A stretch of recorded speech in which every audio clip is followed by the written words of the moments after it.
Hello বন্ধুরা, আজ আমি দেখাবো এই সিম্পল একটা মোশন পোস্টার অ্যানিমেশন। এটা আমি আগে থেকেই পিএইচডিটা তৈরি করে রেখেছিলাম। এটাকে জাস্ট সিম্পল একটা কীভাবে অ্যানিমেশন করলাম সেটাই আজকে দেখাবো। তো শুরু থেকে শুরু করা যাক, তোমরা দেখতে থাকো। প্রথমে আমি ভিডিওটাকে ইম্পোর্ট করে নিলাম। নেওয়ার পর ওর ওপরেই ডাবল ক্লিক করলাম। ডাবল ক্লিক করলে ওই একই সেম সাইজের কম্পোজিশন তৈরি হয়ে যায় ভিডিওটার, আর নতুন করে কম্পোজিশন তৈরি করতে হয় না। এরপর আমি মিউজিকটাকে ইম্পোর্ট করে নিলাম, নিয়ে কম্পোজিশানে দিয়ে দিলাম।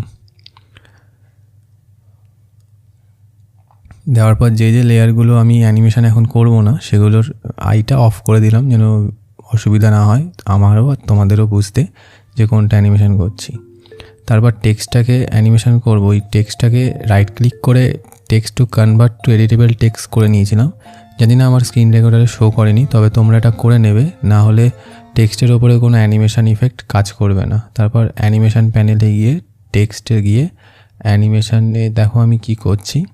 সেই অ্যানিমেশনটা আমি ইউজ করেছি ব্লারের ইফেক্টের মধ্যে।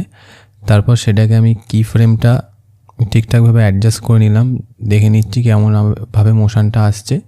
তো আমার দিক থেকে পারফেক্ট ছিল, তো আমি ওকে করে অন্য স্টেপে এগিয়ে গেলাম। তারপর এটাকে আমি ঠিকঠাক জায়গায় একটা অ্যাডজাস্ট করে নিলাম, কোথায় দেখাতে আমি চাই সেই অনুযায়ী টাইমলাইনে দিয়ে এটার কালারটা আমি রেড করে দিলাম। দেখছো তোমরা জিনিসটা কেমন হচ্ছে।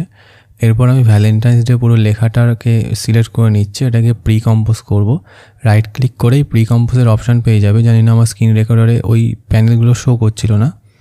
তারপর এই ইঙ্ক ইফেক্টটা আমি ডাউনলোড করেছিলাম। তোমরা এইসব যেগুলো জিনিস লাগবে আগে থেকে ডাউনলোড করে রাখবে, তাহলে করতে সুবিধা হবে। তারপর এগুলোকে আমি ঠিকঠাক অ্যাডজাস্ট করে নিলাম, নিয়ে আমি বসালাম টেক্সটার ওপরে। এবার এটাকে আমি ট্র্যাক ম্যাট করব। আমার এই ভার্সানটা ছিল 2023-এর আফটার ইফেক্টস। তো এটাতে আলফা না লুমা সেই লেখাটাই আসছিল না, তো আমার করতে একটু অসুবিধা হচ্ছিল।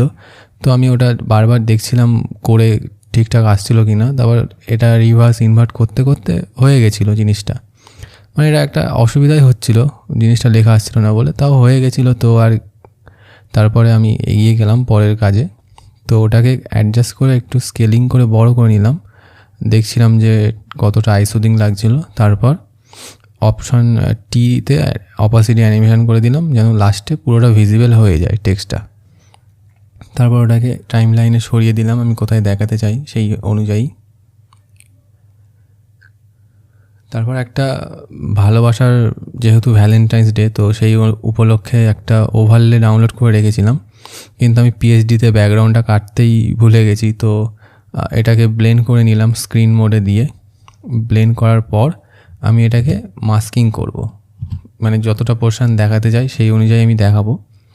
তো আমি গাড়িটার নিচ থেকে দেখাতে চাই না, তো গাড়িটার ওপর থেকে দেখাবো। তো সেই অনুযায়ী ওদেরটা একটা র্যান্ডাম মাস্কিং করলাম। তোমরা এটা ধরে ধরে করতে পারো, আরও স্মুথ হবে আর দেখতেও ভালো লাগবে। তারপর মাস্কিংয়ের ফেদারটা কিন্তু একটু বাড়িয়ে দিয়েছিলাম, এটা যেহেতু আমার এডিটিংয়ে কাটতে বেরিয়ে গেছে।